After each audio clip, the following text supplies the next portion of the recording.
ल है आदरणीय दाजुभाइ तथा दिदीबहिनीहरू, यो चाहिँ लेटाङ मोरङ लेटाङ वडा नम्बर 5 खेरुवाको मोरङ खोला चाहिँ यहाँ उत्खनन भइरहेको छ।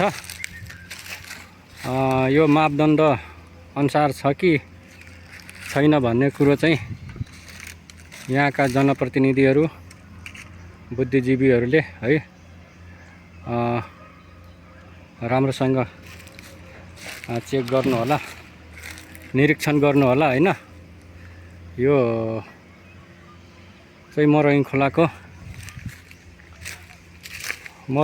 उत्खनन भइरहेको छ।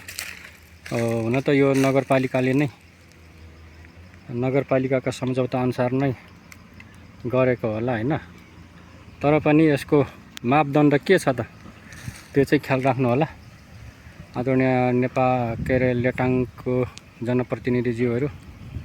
ल है यस्तै छ है यहाँ चाहिँ। ल हेर्नुस्,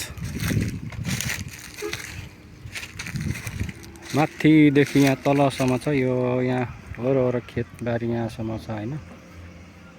त्यहाँ गएर चाहिँ हेरिएको छैन, तर यहाँबाट हेर्दा चाहिँ यस्तो देखिएको छ। ल है त आदरणीय दाजुभाइ दिदीबहिनीहरू।